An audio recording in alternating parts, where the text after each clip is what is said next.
Thank you, everybody. Welcome to today's SEJ webinar. So glad you chose to spend this time here with us. I am here with Scott Stouffer. He is co-founder and CTO of Market Brew. Scott, thanks so much for being here with us for first SEJ webinar. It's a pleasure to be here. Awesome. He's going to get into some good stuff. We're going to talk AI overviews. He's going to give you some explanations to talk about ways that you can do different embedding techniques for success with that optimization. So real quick, I'm going to go over some housekeeping so that Scott can get to all the good stuff for you. So while I'm running through, use the chat. Let us know where you're coming in from. If you don't know me, I'm Heather. I'm your moderator today. I am in West Virginia, so I'd love to see if there's any other Mountaineers out there today. And yeah, so if you need closed captioning, it's the CC and the top right of your screen. Give that a click.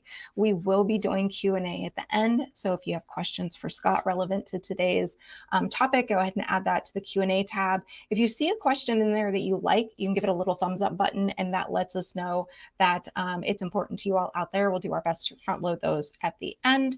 And then before you leave today's call, we will do a short survey. If you can stick around for that, it lets us know how today's webinar went, how we can make them more useful for you. And lastly, you'll receive today's recording and the slides in your inbox. And so with that, I'm going to get out of here. Scott, they're all yours. Okay, thanks, Heather. Welcome, everybody. For those of you who don't know who I am, my name's Scott. I have a background in software engineering for a long time. You can look me up on the internet. There's a whole story of sort of my journey into the world of SEO. I've been building search engines for almost 2 decades now.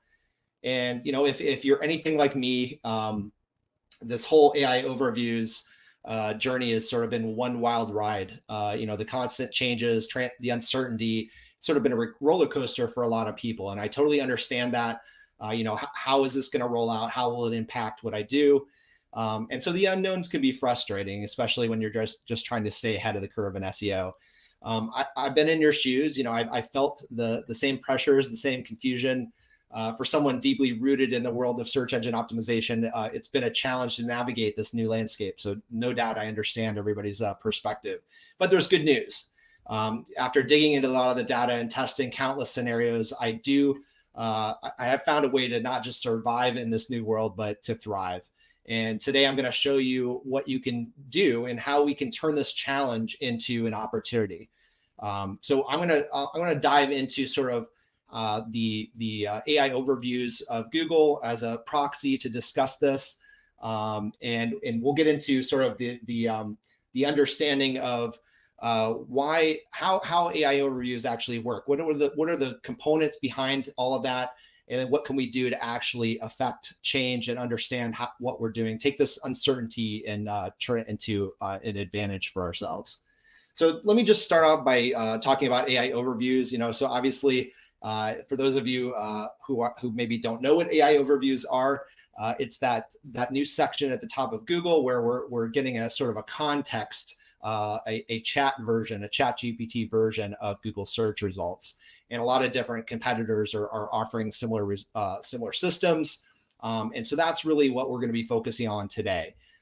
If we go into the next step here is really talking about what drives the AI overviews. And really that's based mostly off of what we call large language models, right? So LLMs are the brains behind a lot of the AI technology that we see today, especially when it comes to understanding and generating text. So imagine you're asking a question, right? This is the step 1 in the slide here. And the system starts by finding the most relevant information out there. That's step 2. Then it doesn't just stop there. It gathers more and more information, and it's fed into a context, which is extra details that help sharpen the answer. So this is step 3 of this process. And then this enriched information is then fed into a powerful AI model, the large language model, that's step 4, which then creates a well-informed response. And so this secret sauce here is the enhanced context. By using advanced models called large transformers, large language models can focus on the most relevant parts of the text, making connections that might not be immediately obvious. And so this is the magic behind ChatGPT and some of the technology behind this, large language models being sort of the centerpiece. And so this allows us to generate these responses that are not only accurate, but also deeply relevant to the query. So when we get into this, we're going to see sort of that one of the major components here is this thing called embeddings. We could have used many different text classifiers, but embeddings really is sort of it's essentially a numerical representation that captures the meaning behind words. And so using this embedding, the system kind of searches this vector database for snippets of content. And all the snippets of content, they're all closely related to whatever query the user has put into the search engine. And so once this context is retrieved and all these snippets come back, then this large language model has a very pointed response, right? It can use all of these chunks of content to really give the best answer in the most relevant way to the user. So when we get into the talking about sort of why we use embeddings very quickly, traditional methods, we started out with TF-IDF back in, I say, 1997, which we then evolved into keyword densities. And then about 8 years ago, we got into entity-based text classifiers with knowledge graphs and topic clusters. And then recently, about 3 years ago, search engines started using embeddings. And this is what drives a lot of the snippets and also now the new AI overviews. And so this is why we're using embeddings. It's not necessarily like something specific about them. It's just a better way to understand the context of what's happening. And we'll get into exactly like what that means here in a second. So what are embeddings, right? So this is really the definition of an embedding is really they're vector representations of words, phrases, or sentences, or it can even be a book, right? Or it could be this massive, some of the input contexts of these large language models are gigantic now. So it really doesn't matter the size, but we're taking a piece of content and converting it to a vector of numbers. And so this vector of numbers represents a point in space, right? So it represents a specific point in this very highly dimensional space. It depends on the model, but typically we're in the thousands of dimensions here that we're talking about. And I'm sure that'll be tens of thousands or hundreds of thousands here in the next few years. But this is essentially what's happening here is that we're taking content and converting it into vectors. And so these points in space, you can sort of imagine that certain points are clustered together with other points, right? And so this is the beauty of embeddings is that there's this high dimensional space that where the embeddings allow for the modeling of very complex semantic relationships.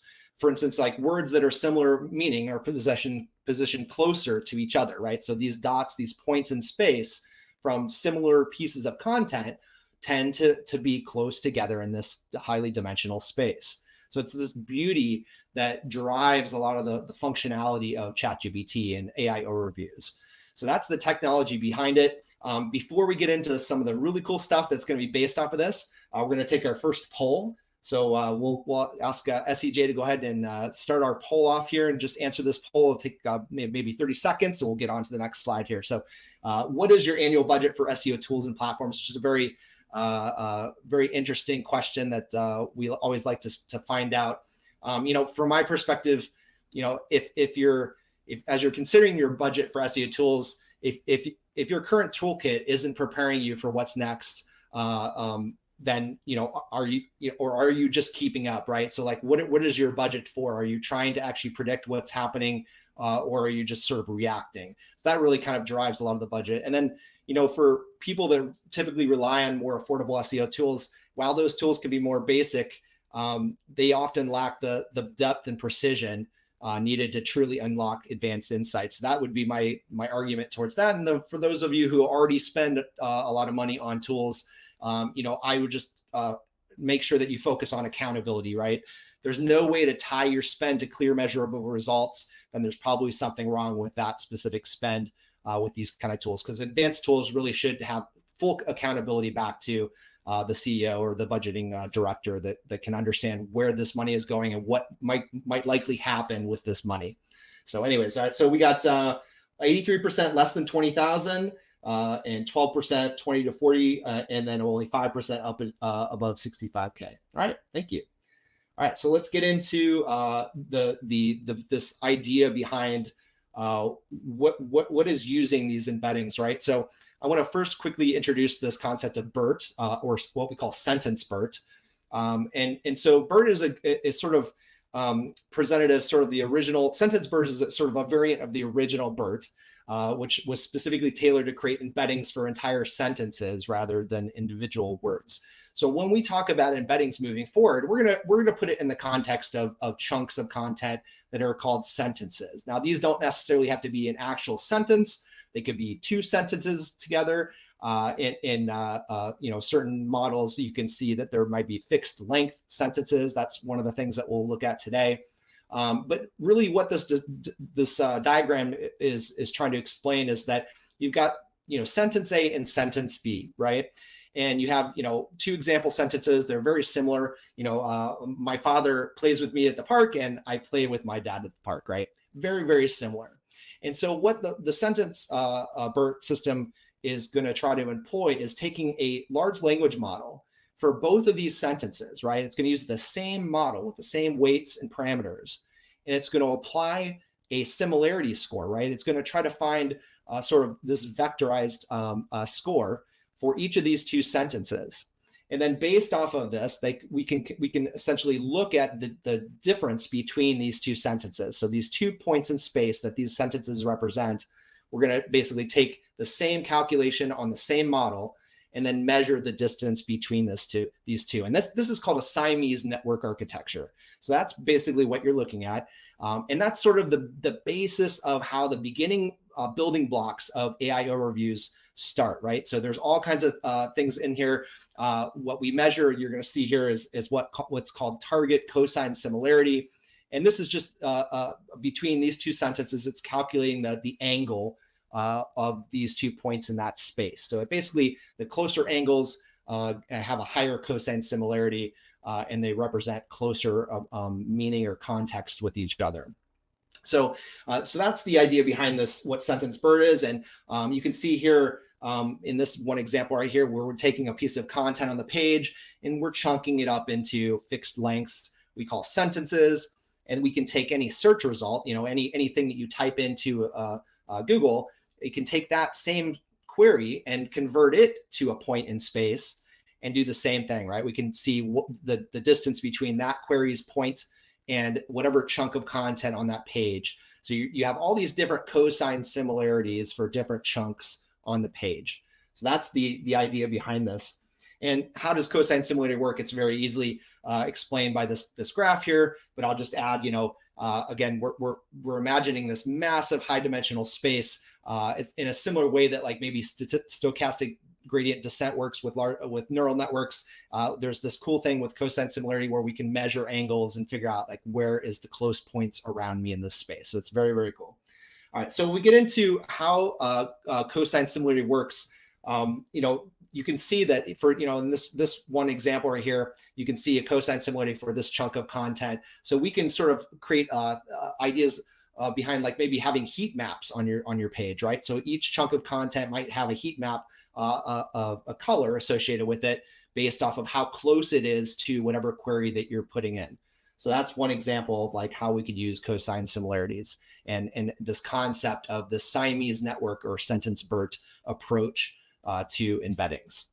All right, so let's quickly get into this AI overviews visualizer that you guys are all going to probably want to use after this.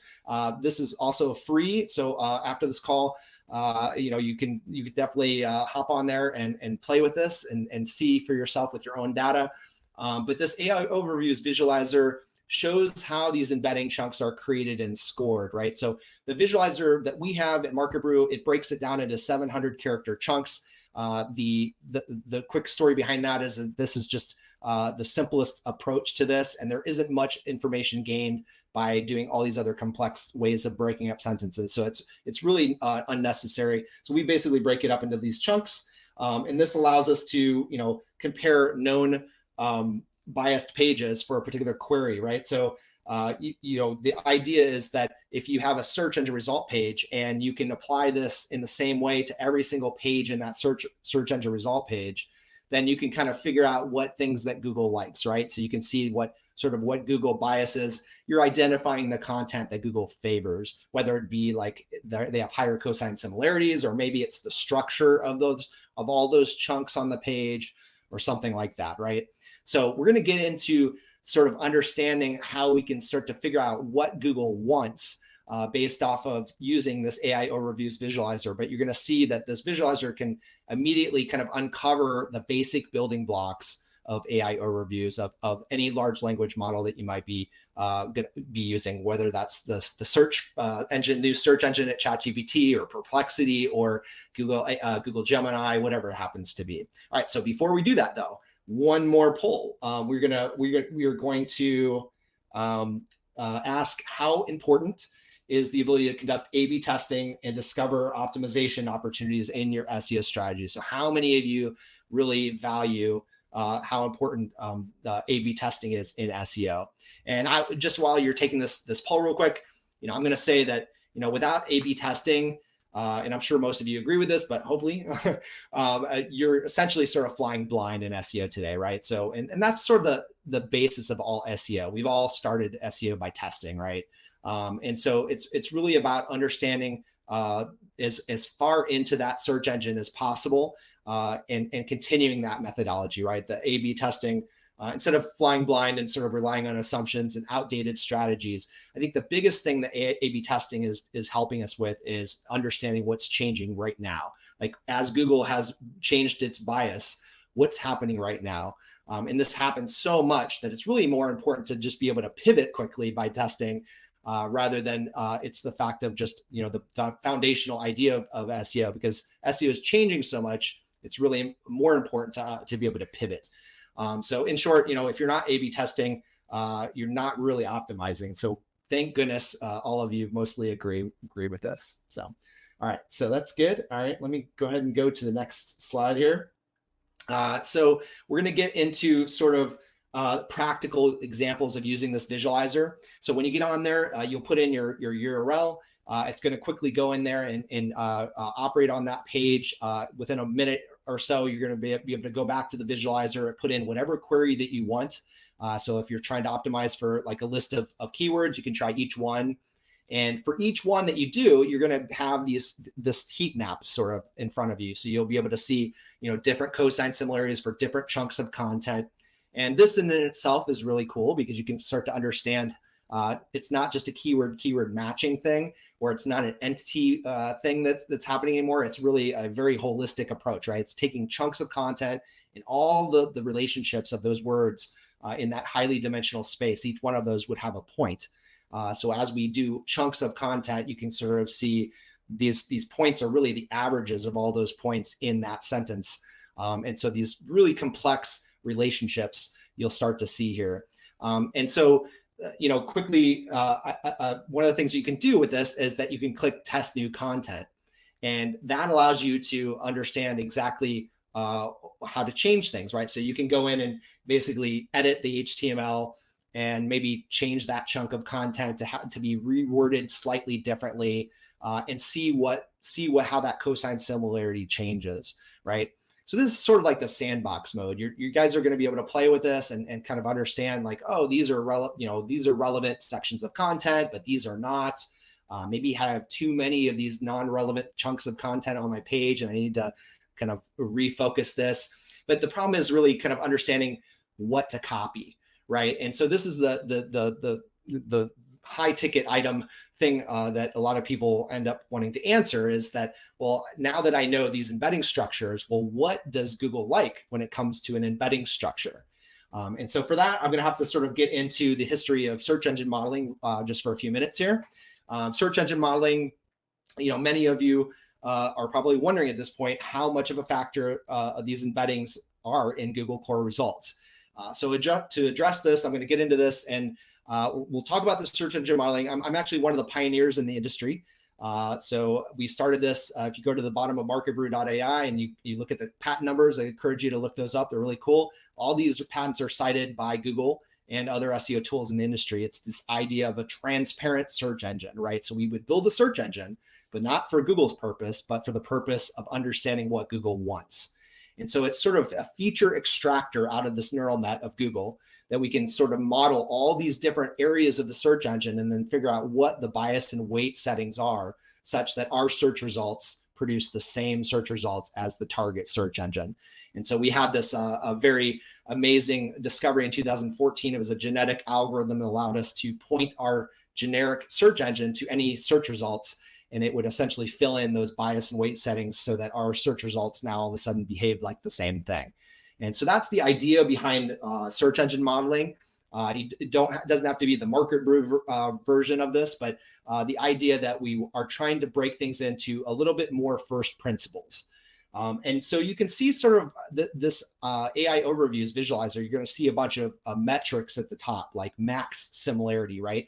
This would be what is the chunk of content that has the highest cosine similarity on the page. There'll be an average similarity, right? So this is basically looking at all the cosine similarities and taking average of that. All of these things are very important because from a search engineer's perspective, I might want the average as part of the way that I curate these search results, because I want all of these chunks of content to come back from pages that are directly about that chunk of content, right? I don't want a page full of other things that are not high cosine similarities, but then just this one chunk of content. So I'd prefer a page that is more about that topic.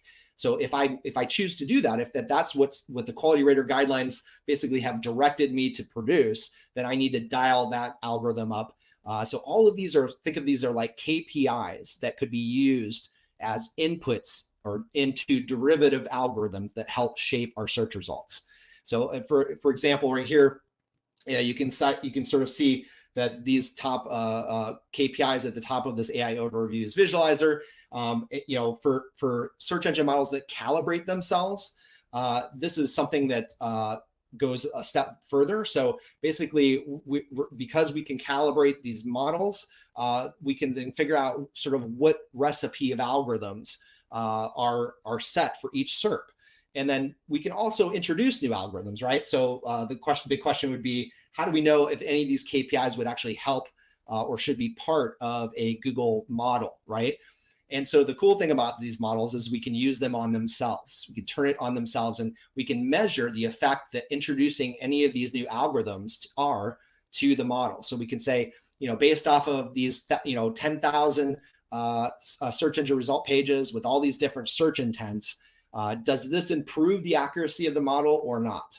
And so this is how, at least at Market Brew, what we do is we introduce new algorithms into our public model for our clients to use. It goes through this rigorous QA system where, all the way back when we were doing like the Panda or Penguin algorithms, we would have 2 or 3 different, versions of what we thought it might be. And we could try all 3 versions and see which one actually helped the model or not. So we can measure these things and see if they're actually something that we think are core pillars of that model inside that black box. So that's sort of how we would add new algorithms. So now what I'm going to do is it's going to be a little bit more practical here. So I'm going to take one of these algorithms and walk you through how we take the building blocks of AI overviews and start to understand derivative KPIs that go into these algorithms, and then use these algorithms in this search engine model to identify what site or what groups of sites does Google bias for that algorithm. So we can, obviously see the output algorithm score for these different landing pages in a specific search result. And we can group this list, right, as upper tier, mid tier, lower tier. And so that's the idea behind this. So we're going to take the thing called top cluster similarity. And so before we do this, actually, do we have the poll here? No, I'm not going to do the poll yet. So the top cluster similarity is basically one of the KPIs. And what it does is it tries to measure, we call this a parasite SEO filter as a search engineer. What it does is it's looking at these chunks of content that come back off of a page, and it's asking the system, the search engine, is this chunk of content belong to the top cluster on that page? In other words, if we took all the chunks of content, remember, these are all points in space, right? They're vectors.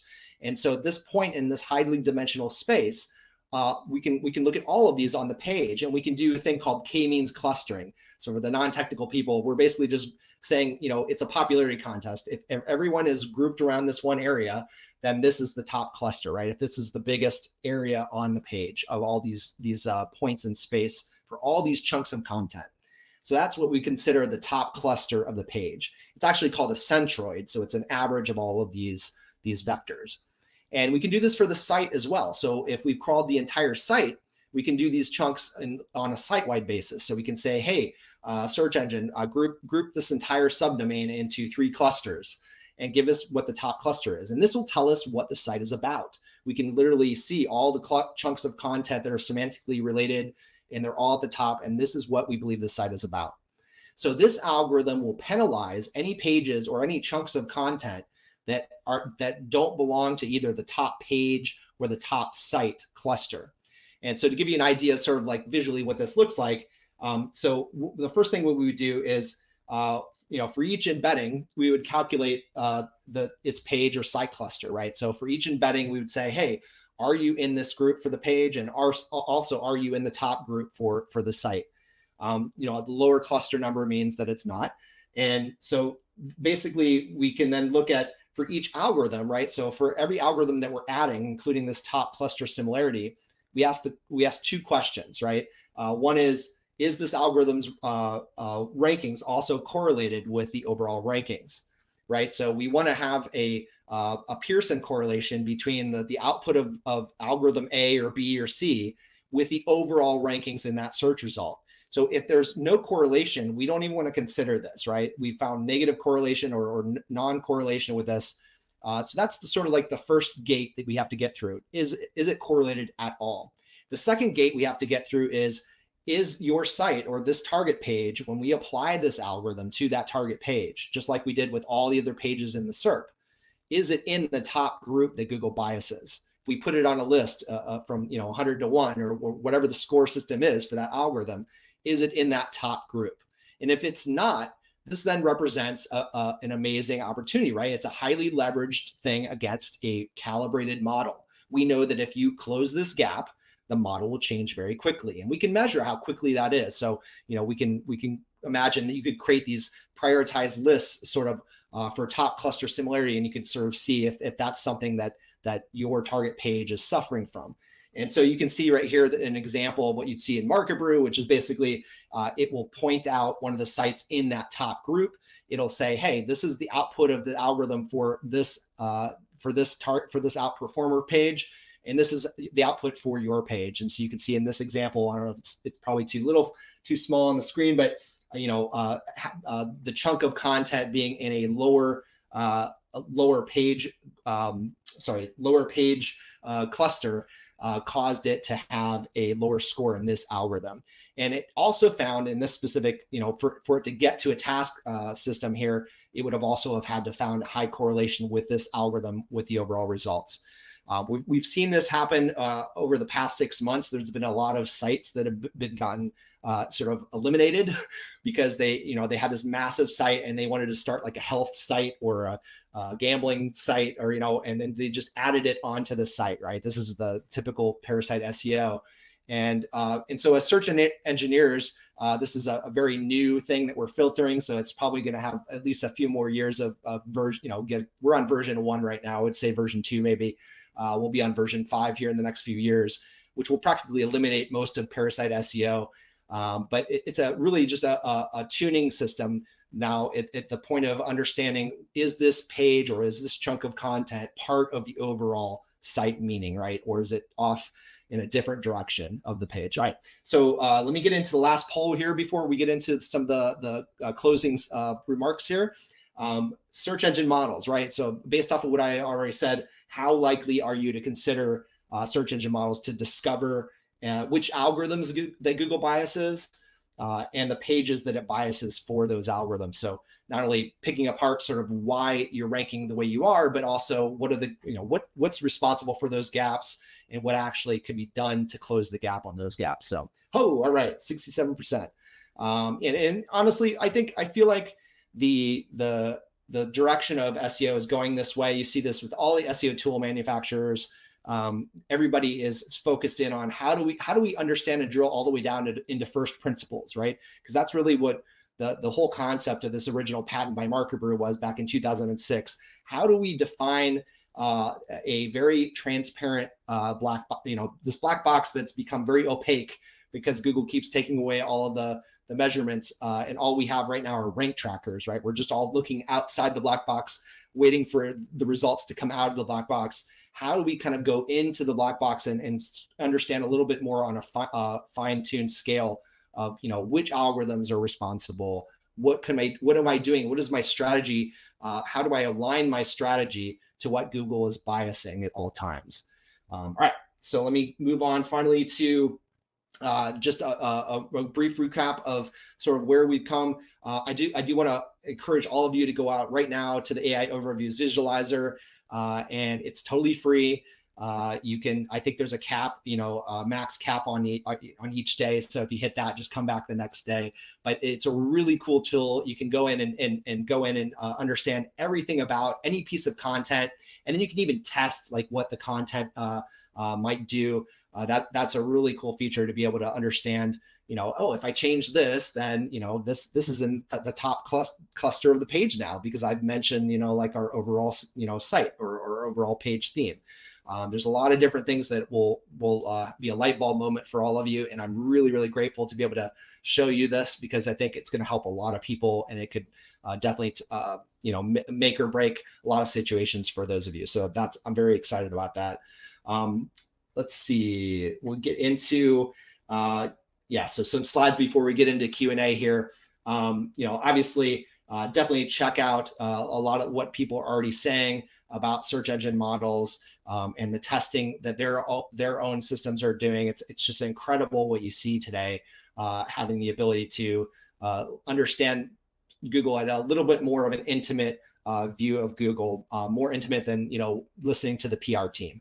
Understanding, what actually data points can actually drive actionable intel or drive change in the search results. One of the things that I'm always asked is, people are in an organization and their budget decision maker or the CEO comes to them and says, "Hey, I've given you this budget, and you've gone and done these optimizations. Now what?"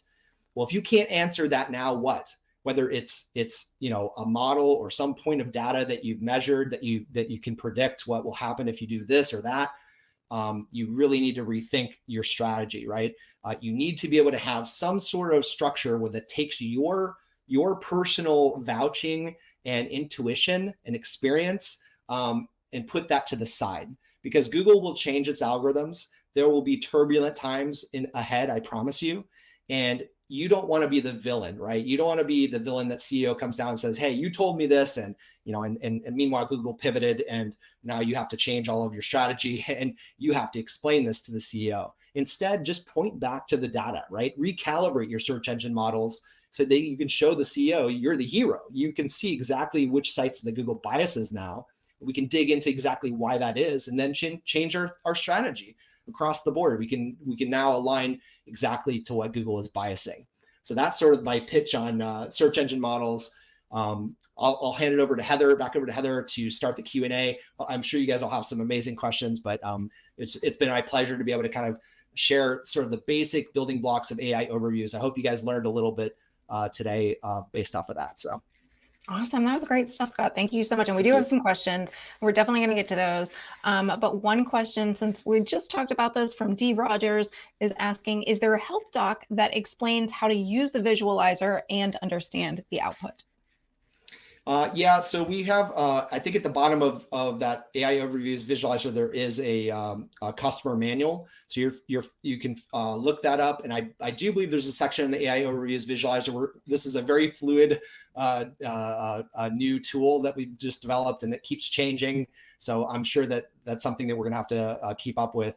If any of you want to, specifically go over your specific situation, I'm more than happy to kind of guide you through that, whether it happens to be email or whatever. I'm always here to help everybody. So, but there should be something in there. There's links to everything and all the concepts on the page at the top. So you can click in there and you can see like all the different concepts So just play around with that. We'll hopefully be releasing some long form videos on each of the tools. So hopefully that'll be here in the next few months. Awesome. Scott, I don't know if you can see the chat or if you have it pulled up, but a lot of thank yous. This was amazing. Thank you. This was great. Jason says, well done. Thank you. So super helpful, says Kelly. So great. Awesome. That's awesome. I see the hearts flying. So that feels good. How do you guys, I got the market brew, robot there. So you can see.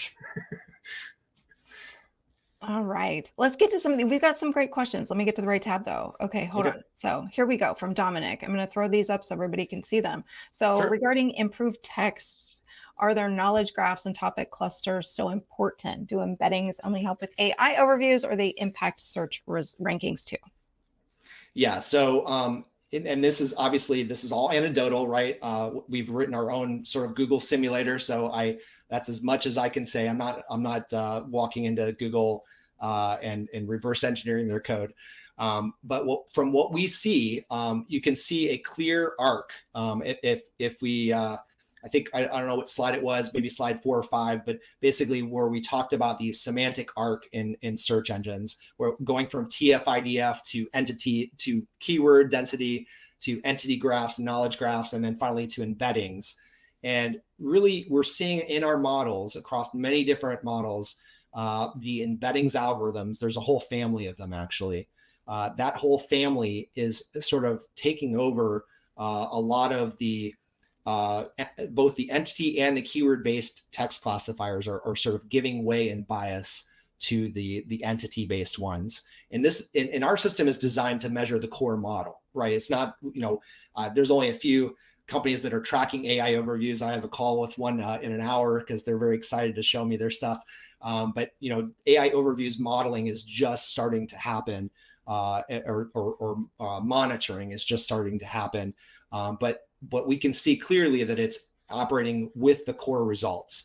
And so, and I think this makes sense. If anyone's been paying attention, we've had snippets for a couple years, at least, a lot longer than that actually.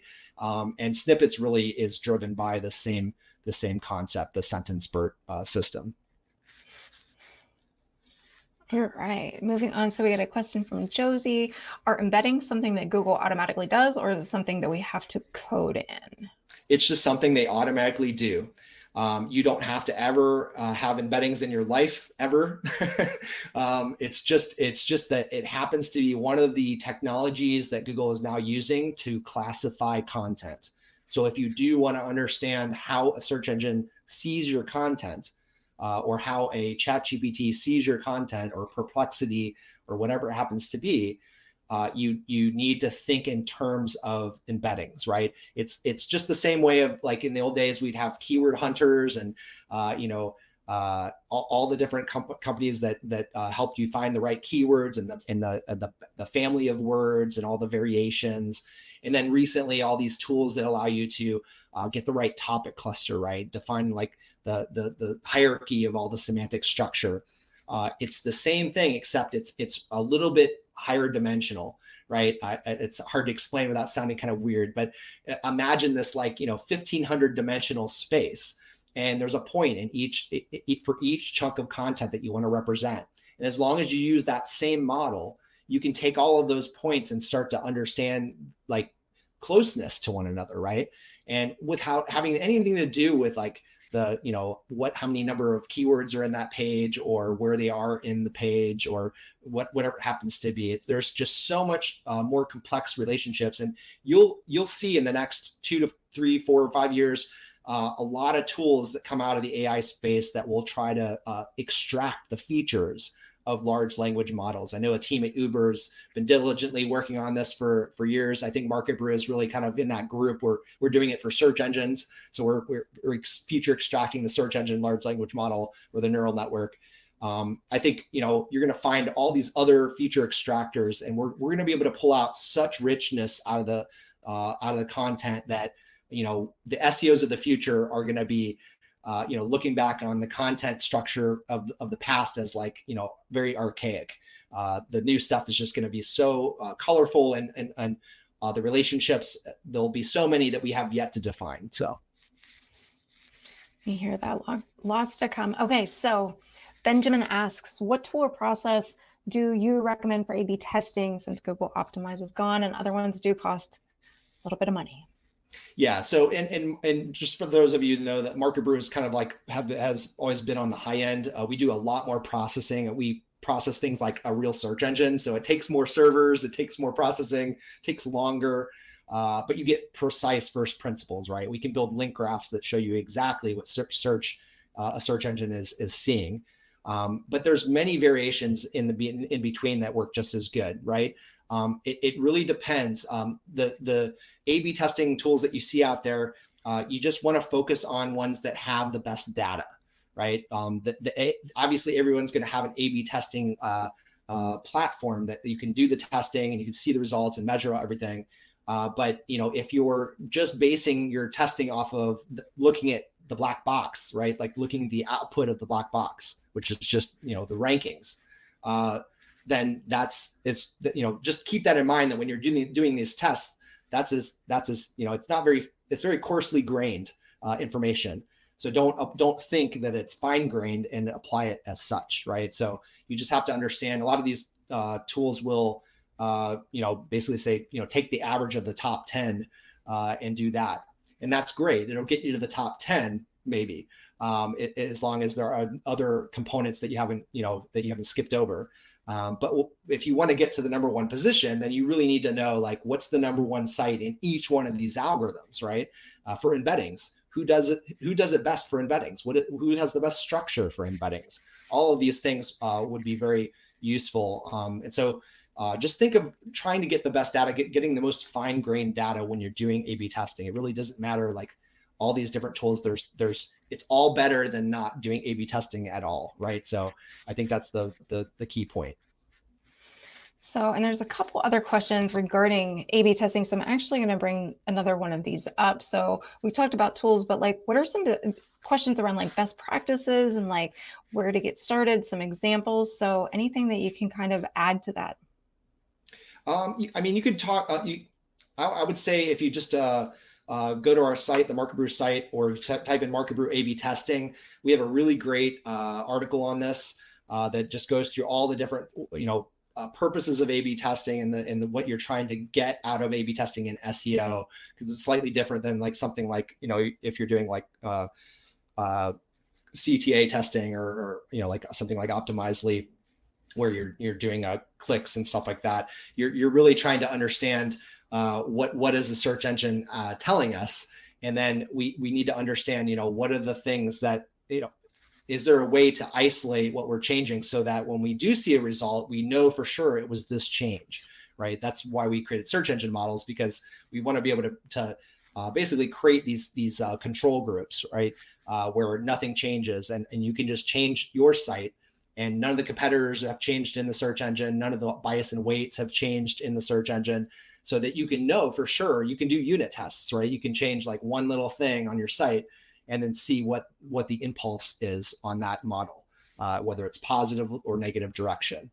So that's the thinking that really will be talked about on our A/B testing tools. And there's many different other tools that have their own A/B testing. I would just basically look up SEO A/B testing, and you'll find a whole host of those. It's a new industry, I would say. If you look at the pie of SEOs in the world, the tech people that are really software driven is still a very small chunk of the SEO world. Most of it's still made up of sort of the old school, the old guard of SEO. But there's plenty already. So yeah, hopefully that Awesome. helps. Well, speaking of old guard of SEO, I'm going to throw this question up here from Mark. I know that Roger was just did a webinar with them. So Roger's one of our writers, in case y'all are not familiar. But so what do you make of the recent data from SEO Clarity, assuming you've seen it, Scott, and that there's been a massive increase recently in the number of top 10 organically ranking pages, also in the AIO sources? Yeah, I saw that, and I was just shaking my head up and down when I read it, because we've already seen this in our models, and it just answered my the previous questioner talked about, is this just for AI overviews, or is it for the entire core search results? And we've seen it take over the core search results in a lot of search intents. There's no rhyme or reason right now. If we look at like a pivot table of search intent and whether or not the embedding algorithms are very, biased in that search result, we haven't found any correlation there yet. So I don't know if this is just something that Google is just sort of A/B testing internally themselves, and they're just kind of turning it on and off to see. But we have seen a lot of entity and keyword-based text classifiers being replaced, not completely. Text classifiers, like we have 4 in our model at Market Brew, TF-IDF, keyword, and entity and embeddings, and none of them are all just off or on. Think of this as like a mixing board, right? And if I'm a search engineer and I want to get a specific search result, I'm going to dial in whatever I want, right? So I'd be like, 30% up on embeddings, and maybe I like a lot of entity structure here. And, so it's think of it as a recipe of algorithms that really is being applied. But this does not shock me at all. And it's great. It's really great of SEO Clarity to be right on the ball with this and immediately see this in the results. All right, let's try this one from Tracy. So based on all of this AI and new updates with the Google Algo, do you see those companies using 100% AI for SEO results better than old school SEO? Let's see. Do you see those companies? What are we referring to? Those? Yeah, companies? and I'm trying to think. I might have grabbed one that was, very specific to a piece in the webinar. And so, all right, because I've seen this one. Sorry, Tracy. If you've got some clarification on that would be awesome, though. I will totally clarify. And I'll answer all of your questions, by the way, if you guys want to chat with afterwards. I've been told that I can answer all of you directly somehow, so that'll be fine. We can definitely do that. I'll promise to do that. Thanks, Scott. All right. Is AI content good to use in a blog or article? Yeah, and I've seen this worded a couple different ways. So that's a great question. We'd be using AI content. Sure. So yeah. Yeah. So imagine, now that search engineers can take chunks of content and see how closely related they are to other chunks, right? So you can imagine, if the question is, can it detect what AI content is? The answer is, unless we had a list of these are ChatGPT content and this is the rest of the world content. So I'm simplifying things here. There's no way to truly discern whether AI generated that content. But what it is able to do is detect AI content that's not been rewritten, right? Because you're going to have thousands of other people generating the same content, whether you think you are or not. And obviously we get into programmatic SEO guys right now are going, no, you can create like all these different styles and personas, and that way the outputs are all unique, and they're true. But what you're going to see is that the best way to utilize AI content is to start with your own context prompts, right? So do your own research, set the AI up, right? The AI is working for you, right? You're not like just reading AI and doing what it's telling you to do. So you use AI as your employee to essentially, direct what it's doing. And then when it gives you an answer back, maybe combine that with other contexts and other AI answers, and then get a chain of thought going, right? So you'll hear this a lot in the next couple of years, this concept of chain of thought. And that's really where AI and large language models are going. And what this means is, instead of solving the problem from a zero shot perspective, just give me a question, I'll give you the full answer, here's the end. What it does is it starts to break down different components of that question. And then it, in a way, is sort of cross-referencing itself as it puts it all back together for a final answer. And so the chain of thought is really something that you should continue using as your strategy as developing AI content. So yeah, I think AI content is good in that perspective. Basically utilizing it to I always joke because my wife always told me that she was my filter, right? So everything I say, she kind of rewords, and I'm like, oh yeah, that's so much better.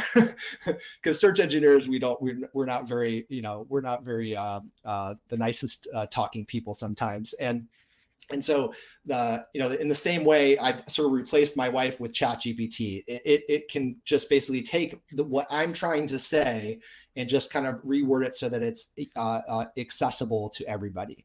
That's really what AI content should be doing for you. So hope that helps. That's a great analogy. Question from Samir, and never did I thought that I was going to say the word cosine, in my adult life, like working. I love it. So does target cosine similarity apply only to Sentence-BERT, or is it a common aspect of text-focused LLMs in general? Yeah, it is. I'm sure there's going to be new methodologies in the future, but as of now, it's not a Sentence-BERT specific thing. It's a large language model specific thing. It's as soon as you have the concept of wanting to take chunks of content and put it into a point in a very high dimensional space, that mathematically lends itself to doing something called the cosine similarity. So it's really the strategy, the concept, starting all the way from the beginning of large language models, where the white paper I don't know, it was 2017. But basically, that drives this concept of having the mathematical calculation end up being sort of measuring angles between points in a space. So it's a generic thing. Yeah. Attention is all you need is what I was referencing, though. For those of you who want to know, go read a white paper called "Attention is All You Need." That started everything with ChatGPT. It started Sam Altman's journey with OpenAI and all this other stuff. So attention is all you need. Attention is all you need. Yeah. So Tim asks, Tim has a site with a huge breadth of content and products, Amazon store. So how do you manage this in the new system? It's the biggest thing that we've seen so you can imagine Amazon, and you can see this also already being done as they have the summary section with the reviews. And so a lot of this could be assumed to be being used within Amazon search results as well. So this would be the same kind of approach. I think the cool thing about embeddings from a search engineer's perspective is that it's sort of the level, it's a sort of a level maker, right? So before Google had, sophisticated knowledge graphs that they had piggybacked off of Wikidata, and, basically built these intricate systems, and, in each region would have to be different, right? You'd have to have a US region or a Europe region or an Asia region. The cool thing about embeddings is it doesn't matter what character set that you're using, which, as a search engineer, you know that you need to support usually around 88 different character sets. And the embeddings doesn't care. It doesn't care what language or character set it is. And so because of this, what's likely to be being used as a text classifier in Google is also the same functionality or system that any of these other systems are going to be using as well. So whether that's an Amazon or any other system that's going to be using kind of a ChatGPT or assistant based, where we're retrieving context windows of data to talk about or to formulate derivative output. So I would say, you can use that AI overviews visualizer to see your copy and content. And that will give you a good idea of understanding how also Amazon will see it as well. All right, I'm going to take this question from Annika, because we actually did a webinar yesterday talking about this. So, and I would love your perspective on this, Scott, but is AIO affecting the number of leads that blogs are generating? I would say, that's a good question. From what I've seen so far, and this is changing it's very volatile right now. And this is partly because the search engineers at Google are still trying to figure this out, right? They're on version 1, version 2. I'll take an example, and this is good that we talked about topic cluster similarity or top cluster similarity as an example in these slides. So if you recall, the top cluster similarity algorithm looks at that chunk of content that it's pulling back from all of these pages, right? Normally it would be using like TF-IDF to pull, in an inverted index, and it just pulls back up all these pages. Well, think of it as pulling back all these chunks of content out of its database. And it's got this huge chunk of content. And then it's also wanting to know it has now the ability to say, is this chunk of content part of the top cluster of the page or the top cluster of the site? Well, because it can do that, you can also envision that a lot of the parasite SEO strategies that these bigger companies were using to shut out the smaller niche sites and the blogs actually are going to get reversed, either if not now, or if it hasn't already started, you can imagine it happening here in the near future. Because search engineers can detect certain, sites that are basically trying to steal all the other niche markets and put them on their site to rank number one for those, that strategy will slowly fade away in time. And in replacing that will be sites that are only about those sections of content, right? So that really kind of, in my mind, favors niche. Now, a lot of people are thinking that that's not the case, but really what you're seeing is the effect of that helpful content update, which has a lot more to do with other algorithms. And so, yeah, I think embeddings actually could be a positive, but then we go back into like what industry that you're in. So if you're just an informational site, I think you're in trouble because, I don't know if anyone's told you this, but information is going to $0 value. Nobody in our generation ever thought that this would be the case, but the value of information is dropping to $0. So in this case, you don't want to have a situation where you're basing your entire traffic off of just providing information. It's really got to be a value add on top of an actual business, right? Or service or something that you're selling, something you're doing. And that the organic component of it is really just the outreach. It's the outreach to the community of explaining all the components that go into what you do and what makes you unique, right? So that's what I would say is it's going to realign what sites are about. It's going to filter away a lot of the how-to sites and really focus on the sites that have something, some product or service. And then on top of that is all their content. And it also, I really do feel like it will help small businesses. I think it will allow this parasite SEO filters that are now available to us because of this technology. Well, you'll start to see this roll out more and more, and you'll see more of a varied search results. It won't be just the same sites at the top every single time. So that's bad news for some of the bigger brands. I know a lot of the boards of the bigger brands have been contacting me and saying, what do we do here? What do we do? And so a lot of them are already panicking. But the idea is that, things are definitely shifting. And so we'll see who's right or wrong here very shortly. Excellent. That was great. All right, let's see. We might have time for another one. Let's see. There's a lot of great questions. We're not going to get through all of them. I'll answer all of them. So please, definitely if you have a question, put it in there. Your way.